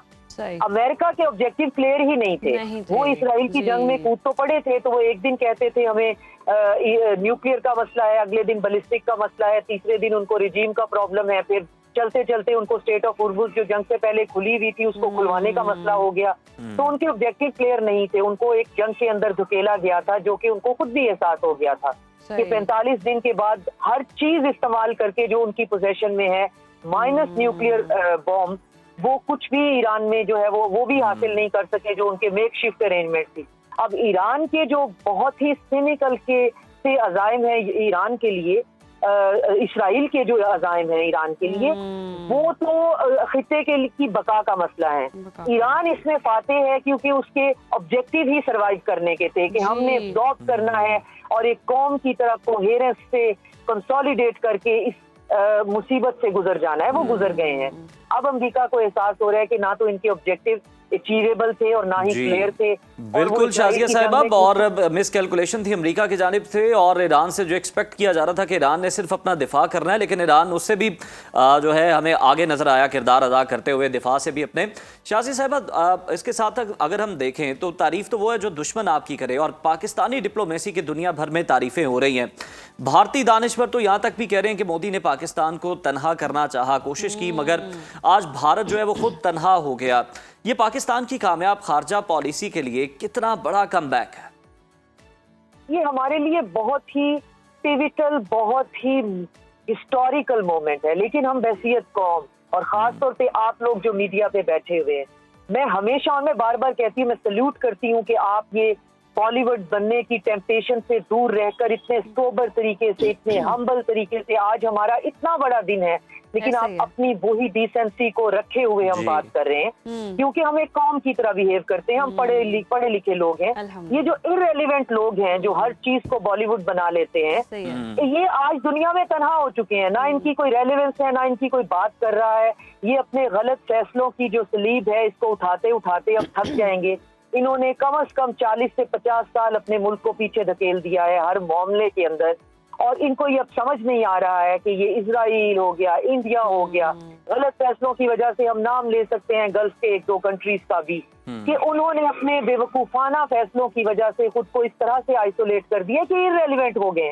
आज देखें, आपने बात की है तो बात को हम चलते चलते करके गुजर गए, वरना आज इसके इस पूरे एपिसोड में जहां दुनिया की हिस्ट्री चेंज होने जा रही है, ये इस तरह के चुहावा मुल्क जो है इनके जिक्र भी नहीं बनता है, इनका कोई जिक्र ही नहीं है। और बिल्कुल आप इनका जिक्र तो करना ही नहीं चाहते। और जिस तरह से फ्रस्ट्रेशन आपने बताया कि बिल्कुल है, जयशंकर ने जो स्टेटमेंट दी थी उसका जो लबो लहजा था, उससे भी पता चल रहा था कि इंडिया को कितनी तकलीफ पहुंची। और बिल्कुल हम जिक्र नहीं करना चाहते, लेकिन कुछ सेन माइंडेड्स जो इंडिया के अंदर भी मौजूद हैं वो खुलकर तारीफ कर रहे हैं और मोदी पर तनकीद कर रहे हैं। बहुत शुक्रिया शाजिया चीमा साहिबा आपके वक्त का। और हम देख रहे हैं कि जी इसराइल जो है अपनी अलग डगर पे चल रहा है, और अमेरिका के बिना जो है इसराइल अकेला इस जंग को ईरान के साथ अफोर्ड नहीं कर सकता। उसे पता चल गया है कि ईरान ने जो अमेरिका का हाल कर दिया है और हम दोनों के साथ जो उसने की है, अगर हम अकेले उसके साथ भिड़ गए या हम उसके साथ लड़ने की कोशिश करेंगे, जंग को आगे लेकर चलने की कोशिश करेंगे तो नताइज जो है बड़े खौफनाक निकलेंगे वहाँ। लेकिन सेंसिबल बात यह कि अमेरिका को समझ आ चुकी थी कि बिला वजह उन्हें जंग में धकेला गया है, और वाकई जिस तरह से शाहज़ाद साहिबा ने बहुत क्लियरली बताया कि किसके क्या क्या ऑब्जेक्टिव से और किसके अचीव हुए और किसके नहीं हो सके, और जिनके नहीं हो सके वो तो स्टिल मिस एडवेंचर करने के लिए अभी भी तैयार हैं। लेकिन वी होप कि ये सब कुछ ठीक ठाक से हो जाए। कल जो मुज़ाकरात होने जा रहे हैं बहुत ही ज़बरदस्त वे में जो पाकिस्तान का किरदार है वो बस सराहने की ज़रूरत है, और खुशी की बात ही यही है, इसलिए हम और कोई नेगेटिव एजेंडा या नेगेटिव बात करना ही नहीं चाहते। तो पाकिस्तान को जी सलूट है। अभी वक्त हुआ ब्रेक का, देखते रहिए सुनो पाकिस्तान। नाज़रीन, तवानाई की बचत के लिए वफाकी हुकूमत ने जो सख्त फैसले लिए हैं उसके तहत मुल्क भर में जो बाजार हैं, मॉल्स हैं, वो रात 8 बजे बंद करने का फैसला हुआ है। पंजाब में भी सख्त किफ़ायत जारी प्लान नाफिज है, जहां सरकारी अफसरान की मराद पर कट लगाया गया है। सरकारी गाड़ियों का 50% फ्यूल कोटा ख़त्म और मीटिंग्स को ऑनलाइन कर दिया गया है। तो दूसरी तरफ मार्केट्स को रात 8 बजे बंद करने के फैसले ने एक नई बहस छेड़ दी है। क्या हम बहैसियत कौम अपनी आदत बदलने के लिए तैयार हैं, या पाबंदी ताजरों के लिए मौशी नुकसान का बाइस बनेगी? बिल्कुल उज़ैर, ऐसा ही है, और चैलेंज भी यही है कि ताजरों का मौक़िफ़ है कि पाकिस्तान में ख़रीदारी का कल्चर शाम के बाद शुरू होता है। ताजिर बरादरी का एक बड़ा धड़ा इस वक्त तशवीश में मुब्तला है कि उनका कारोबार मुतासर होगा, जबकि हुकूमत का कहना है कि तवानाई की बचत किए बगैर मुआशी बका मुमकिन नहीं है। इस सूरत हाल को समझने के लिए हमारे साथ मौजूद हैं चेयरमैन ऑल पाकिस्तान अंजुमन ताजिरान मीर साहब। बहुत शुक्रिया आपके वक्त का। वेलकम टू सुनो पाकिस्तान। आपसे आपका मौक़िफ़ भी जान लेते हैं। ताजिर बरादरी इस किफ़ायतशार मुहिम में किस हद तक हुकूमत के साथ है, और ये फैसला करने से पहले आपकी तंजीम को क्या एतमाद में लिया गया था?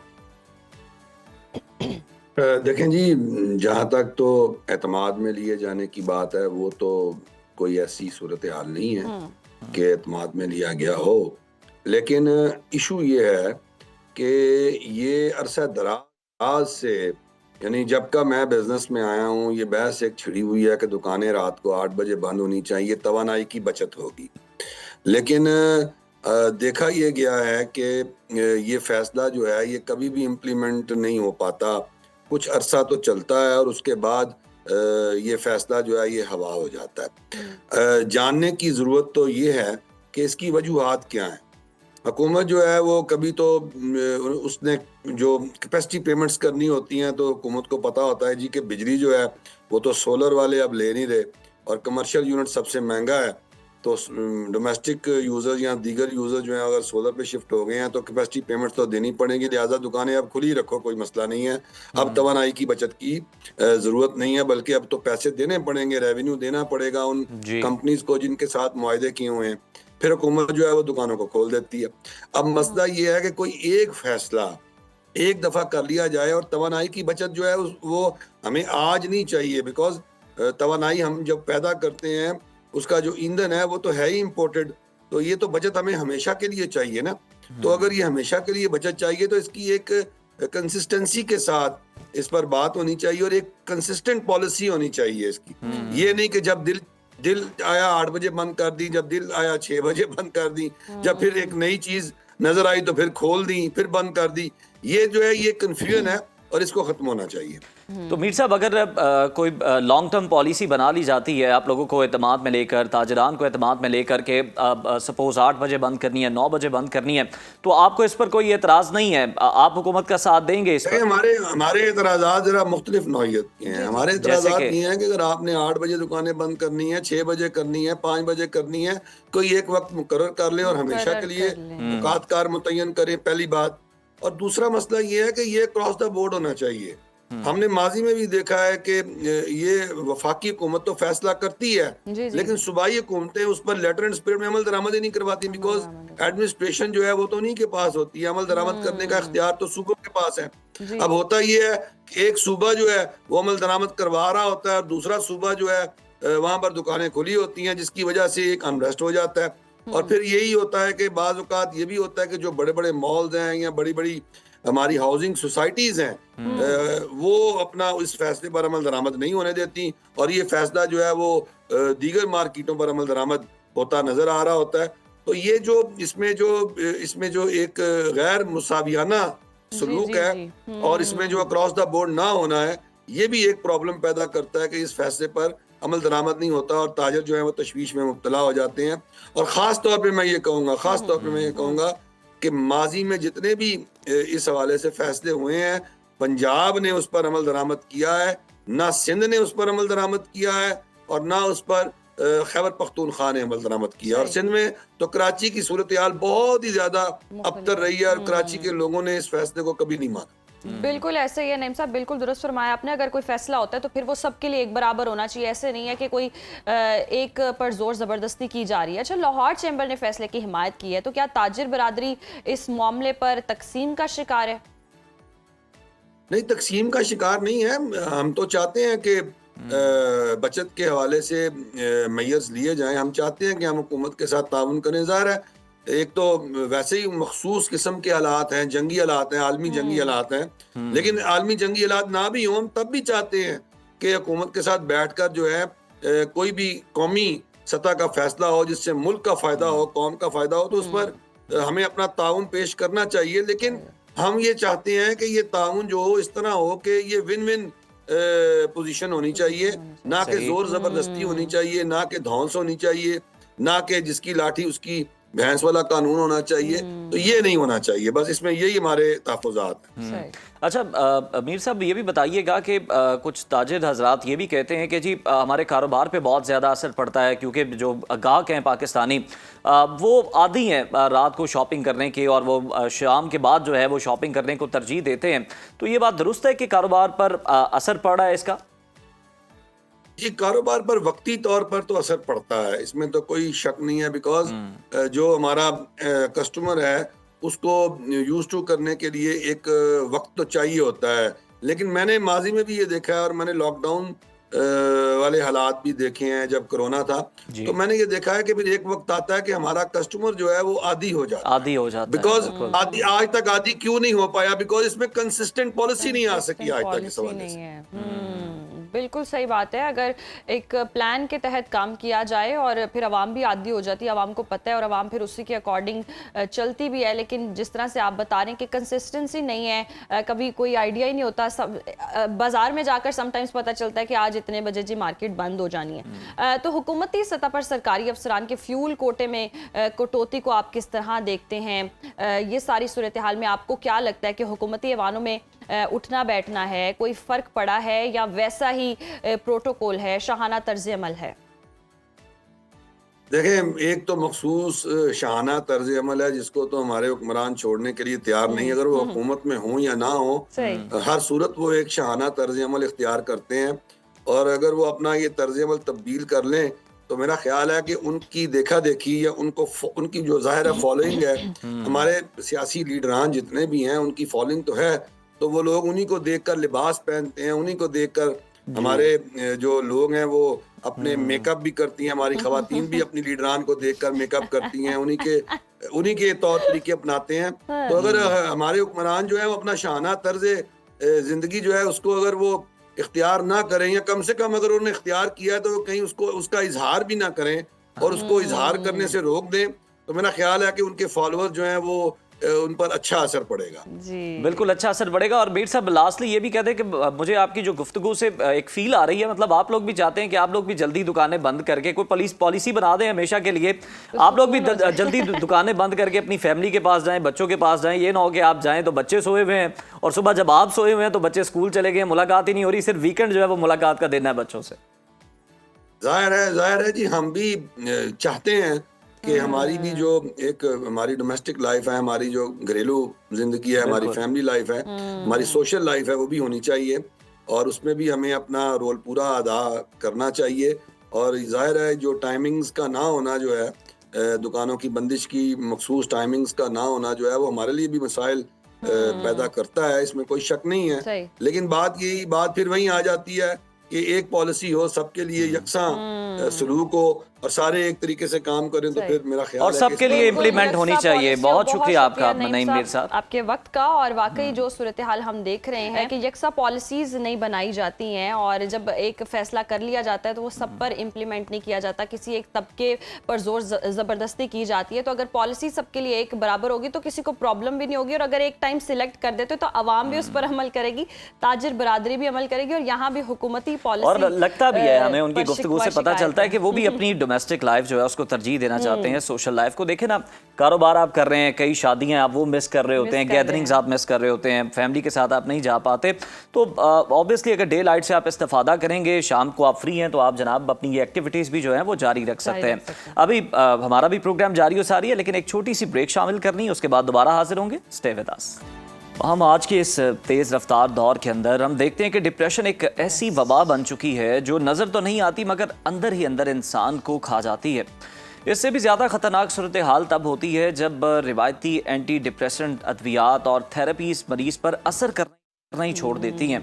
तिबी इस्तिलाह में इसे रेजिस्टेंट डिप्रेशन कहा जाता है, जहां मरीज़ अंधेरे के एक ऐसे गड्ढे में जा गिरता है जहां उसे कोई रास्ता सुझाई नहीं देता। मगर अब जदीद मेडिकल साइंस एक ब्रेक थ्रू के साथ सामने आई है जिसे केटामीन थेरेपी कहा जा रहा है। बिल्कुल ज़रा ऐसे ही। और केटामीन जिसे बरसों से हम देखते हैं एनेस्थीसिया के लिए इस्तेमाल किया जाता रहा है, अब नफ्सियात की दुनिया में एक इनकलाबी तब्दीली के तौर पर उभरी है। ये थेरेपी उन मरीज़ों के लिए मुआवजा भी हो सकती है और शायद शदीद डिप्रेशन के अमल से जो गुजर रहे हैं उनके लिए भी फ़ायदेमंद हो सकती है। ये मिनटों और घंटों में जी असर दिखाना शुरू करती है। ताहम इसके फ़वाइद जितने हैरत अंगेज़ हैं, उसके इस्तेमाल में हम देख रहे हैं एहतियात और तिब्बी निगरानी भी उतनी ही ज़रूरी है, लाजमी है। और इसी अहम और हसास मौजू पर रहनुमाई के लिए हमारे साथ मौजूद हैं मारूफ माहिर नफ्सियात डॉक्टर उसामा बिन जुबैर साहब। बहुत शुक्रिया, वेलकम टू सुनो पाकिस्तान। सबसे पहले तो डिप्रेशन की वजूहात समझा दें। डिप्रेशन और रेजिस्टेंट डिप्रेशन में बुनियादी फ़र्क क्या है? जी थैंक यू सो मच। हम अवेयरनेस पे बात करते हैं तो मेरी कोशिश होती है हमेशा ऐसी चीज़ों पे बात की जाए कि हम लोगों को बीमारी से बचा लें, क्योंकि जब बीमारी आती है तो उसके साथ कुछ ना कुछ डिसेबिलिटी आती है। लेकिन आज ही मैंने मौजू इसलिए चूज़ किया कि इतने बेशुमार लोग हैं जो उस डिप्रेशन के साथ फिर रहे हैं जो ठीक नहीं होता। हमने पिछली दफ़ा TMS पे बात की थी, बहुत से लोग TMS के लिए आते हैं, फिर TMS के साथ साथ और भी मोडालिटीज़ थी।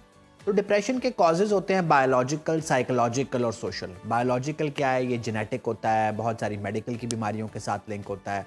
साइकोलॉजिकल क्या होता है? आपकी नेगेटिव सोच के नतीजे में, एक बहुत अच्छे लाइफस्टाइल ना होने के नतीजे में चीज़ें कंट्रीब्यूट करती हैं। सोशल क्या होता है कि आपके इर्द गिर्द का माहौल बहुत अच्छा नहीं है।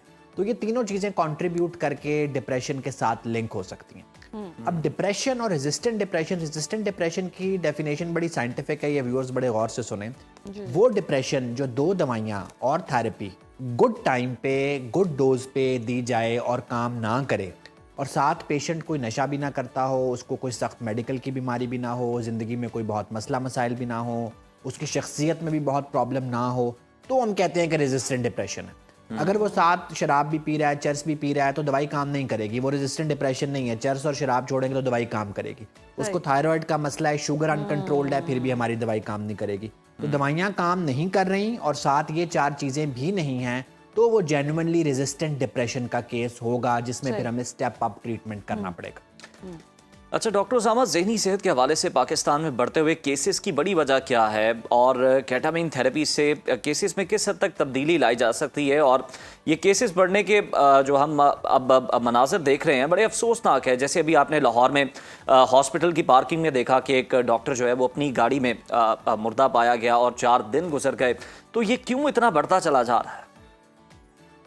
देखिए, सबसे पहले याद रखें कि जो मैंने पहले भी बड़ी दफ़ा बात की, जब आप ख़ानदान में शादियां करते हैं तो ये जो डिप्रेशन का या किसी भी नफ्सियाती बीमारी का बीज है वो ट्रांसफ़र होता रहता है। अच्छा, आपको पता है कि बहुत सारे बीज दरख्त नहीं बनते अगर उनको खाद, पानी और इन्वायरमेंट ना मिले। तो डिप्रेशन का बीज अंदर मौजूद होता है, वो दबा रहता है, वो दरख्त नहीं बनता। जब उसको इन्वायरमेंट मिलती है तो वो दरख्त बन जाता है। फिर जब वो दरख्त बनता है और अनअटेंडेड रहता है तो फिर वो रेजिस्टेंट डिप्रेशन भी बनता है और वो रिस्क जैसे कि सुसाइड भी लाता है। तो जो अभी जो हॉस्पिटल की पार्किंग में केस हुआ, डॉक्टर साहब भी थे, तो अब आप ये देखें कि इनके अंदर बीज मौजूद था, वो बीज दबा रहता, लेकिन पहले उसको एनवायरनमेंट मिली होगी, घर में मसले मसाइल होंगे, वर्क प्लेस पॉलिटिक्स होगी, वो जो करना चाहते होंगे वो अचीव नहीं कर पा रहे होंगे, तो डिप्रेशन आया होगा। फिर उस डिप्रेशन को किसी ने एड्रेस नहीं किया होगा। मेरे सबसे मुश्किल पेशेंट डॉक्टर्स होते हैं, वो समझते हैं कि उनको कोई बीमारी नहीं हो सकती, खास तौर पे नफ्सियाती बीमारी तो बिल्कुल नहीं हो सकती। तो वो बीमारी को और पकाते रहते हैं और लैंड करते हैं रेजिस्टेंट डिप्रेशन में, और फिर साथ रिस्क आता है, कॉम्प्लिकेशन आती हैं जिस तरह के ये सुसाइड। सही। अच्छा डॉक्टर उसामा, केटामिन की बात करें तो आमतौर पर एनेस्थीसिया के लिए इस्तेमाल होती है ये दिमागी सेहत के लिए कैसे मुफीद साबित होना शुरू हो गई?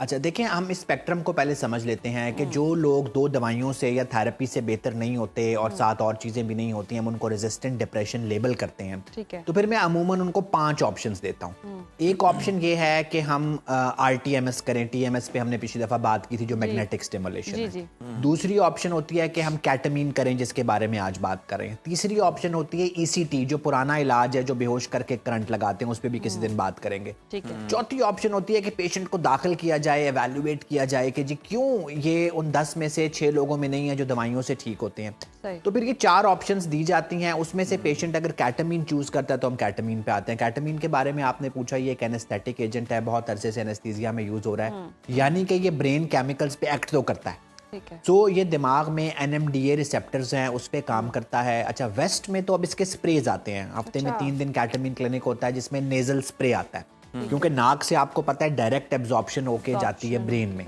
पाकिस्तान में अभी तक स्प्रेज लॉन्च नहीं है। तो ये लो डोज केटामिन है, हाई डोज एनेस्थीसिया के लिए यूज होती है। लो डोज केटामिन हम टीके की फॉर्म में, ड्रिप की फॉर्म में देते हैं पेशेंट को, जिससे इंस्टेंटेनियसली वो डिप्रेशन के साइकिल को तोड़ के बाहर आता है, और फिर जो दवाई काम नहीं कर रही होती वो भी दवाई काम करने लग जाती है, और पेशेंट का जो रेजिस्टेंट डिप्रेशन का लूप है वो ब्रेक करता है। डॉक्टर उसामा, माहिरीन के मुताबिक केटामिन के साइड इफ़ेक्ट्स बहुत शदीद नौयत के हैं, तो फिर ये थेरेपी किन मरीज़ों के लिए तजवीज़ की जाती है और किन मरीज़ों को इससे परहेज़ ही करना चाहिए? अच्छा देखिए, ये साइड इफ़ेक्ट्स इसके बहुत नहीं है, ये थोड़ा सा इसको समझना पड़ेगा। आज का जब टॉपिक था ना, तो मैंने अपने 2-3 कॉलीग से मशवरा किया कि मैं जा रहा हूँ इस टॉपिक पे बात करने, मुझे करनी भी चाहिए या नहीं। उसकी मैं आपको मज़ेदार वाक़या सुनाता हूँ। जब मैं आयरलैंड में था और ये केटामिन स्प्रे लॉन्च हुआ, तो हमारे पास फार्मा कंपनीज वाले आए, उन्होंने बताया जी हम लॉन्च कर रहे हैं। हमारे ट्रस्ट ने भी कहा जी अब क्लिनिक हुआ करेगा। तो मेरा 76 ईयर ओल्ड कंसल्टेंट था, उसने वो सारे ब्रोशर मेरे सामने डस्टबिन में फेंके। उसने कहा उसामा, ये ड्रग ऑफ एब्यूज़ है, ये इलाज के लिए कम इस्तेमाल होगी और ये स्ट्रीट्स पे ज़्यादा मिल रही होगी। अच्छा। क्योंकि वेस्ट में भी एडिक्शन का मामला बहुत है, तो इसके साइड इफेक्ट बिल्कुल नहीं है। हम एज यंग एज 16 to 18 में भी कर रहे होते हैं, और एज ओल्ड एज हम 70-75 में भी कर रहे होते हैं, सेफ्टी प्रोफाइल देख के। तो इसके कोई बहुत ज़्यादा साइड इफेक्ट नहीं है अगर ये ट्रेंड बंदे के हाथ में अस्पताल के अंदर लग रहा है।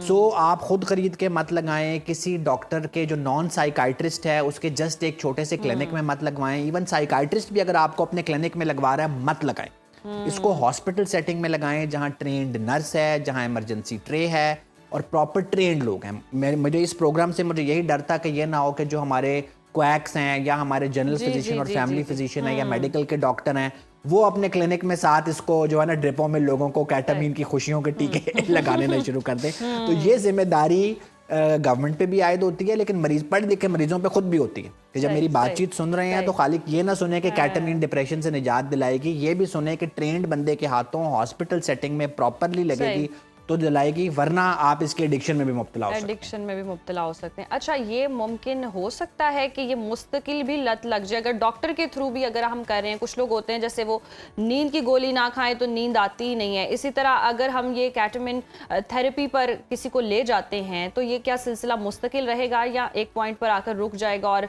पेशेंट जो है वो नॉर्मल लाइफ की तरफ चला जाएगा?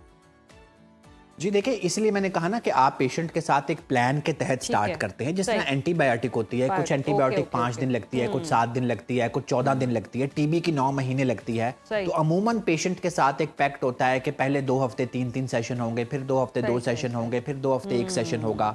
कुछ लोगों में हम मेंटेनेंस ट्रीटमेंट भी देते हैं कि कुछ अरसे तक वीकली या फिर मंथली सेशन करते हैं। ठीक है। और ये कंट्रोल्ड आइटम है, वैसे पेशेंट को मिलता भी नहीं है। तो हमारी कोशिश यही होती है कि जो एक साइकिल ब्रेक नहीं हो रहा दवाइयों से, थेरेपी से, उसको ब्रेक कर देते हैं। फिर वो दवाइयां भी काम करती हैं, फिर वो थेरेपी भी काम करती है। लेकिन यस, इसमें एडिक्शन पोटेंशियल है। मेरे पास अफगानिस्तान से एक पेशेंट आता था जो 2 वायल होटल से लगा के आता था, तीसरा मेरे पास आके लगाता था। और जैसे ही मुझे पता चला मैंने फ़ौरन उस साइकिल को ब्रेक किया, उस लूप को ब्रेक किया। वो ब्लैक में कहीं से खुद भी उठा रहा था। अच्छा अच्छा अच्छा अच्छा। तो फिर हमारे बहुत सारे पेशेंट्स जिनमें एडिक्शन पोटेंशियल होता है वो हम असेस करते हैं, उनको फिर हम कहते हैं यार आप RTMS की तरफ चले जाएं, आप ECT की तरफ चले जाएं।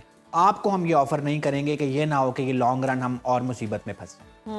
एडिक्शन पोटेंशियल भी होता है, तो इसलिए इसको डॉक्टर की हिदायत के मुताबिक ही लेकर चलना चाहिए। बहुत शुक्रिया डॉक्टर सामा आपके वक्त का, और जिस तरह से हम डिप्रेशन की बात हैं और ये मसाइल जो हैं वो अवाम में बढ़ते चले जा रहे हैं, और इसके हल भी हैं, इलाज भी हैं। केटामिन थेरेपी की हमने बात की जो कि सेफ है, लेकिन अगर डॉक्टर की हिदायत के मुताबिक या डॉक्टर से जाकर आप सेशन और वो भी हॉस्पिटल में खुद से कोई एक्सपेरिमेंट नहीं करना, और खुद से ऐसे ब्लैक में जो लोग और ऐसी चीजें हैं वहाँ ये डिप्रेशन ऐसा जो कि आप चेहरे से अंदाजा नहीं लगा सकते कि है। खैर कुछ चेहरे ऐसे भी होते हैं जिन पर वक्त की लकीरें नहीं बल्कि तजुर्बे की चमक नजर आती है।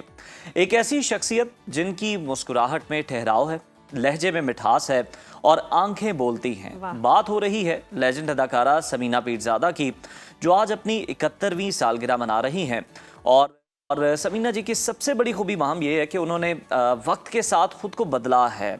आज भी जब वो स्क्रीन पर आती हैं तो तजस्सुस और उनका जो एक सहर है वो बरकरार रहता है। बिल्कुल ऐसे उज़ैर, बिल्कुल ठीक कह रहे हैं आप। और उनकी मुनफरिद कारकर्दगी और किरदारों की अगर हम बात करें तो उनकी फहरिस्त इतनी तवील है और इतनी शानदार है कि हर किरदार अपनी जगह एक मिसाल है। वो एक ऐसी लेजेंड है जिनके ड्रामे देखकर हम जवान हुए हैं और जिनसे आज की नस्ल भी सीख रही है। और उनकी कामयाबी का एक बड़ा राज उनका मजबूत ख़ानदानी बंधन भी है। उस्मान पीरजादा के साथ उनकी जोड़ी शोबिस की उन चंद जोड़ियों में से एक है जो मोहब्बत और बाहमी एहतराम की जीती जागती मिसाल है। वो न सिर्फ एक अजीम अदाकारा हैं बल्कि एक ऐसी खातून है जिन्होंने वक़ार के साथ जीना सिखाया, और अल्लाह उन्हें सेहत और तंदुरुस्ती के साथ ऐसी हज़ारों बहारें देखना नसीब करे। सुनो पाकिस्तान की तरफ से समीना पीरजादा साहिबा को जन्मदिन बहुत बहुत मुबारक हो। और रिसेंटली उन्होंने जो इंटरव्यूज भी किए और जो उसमें उनके लहजे की मिठास थी, तो गेस्ट खुद ब खुद बोलना शुरू हो जाता था। वो अपनी सारी दिल की जो बातें हैं वो उनके सामने कर देता था। So once again happy birthday to Samina Sahiba. और अभी प्रोग्राम से हम इजाज़त चाहते हैं।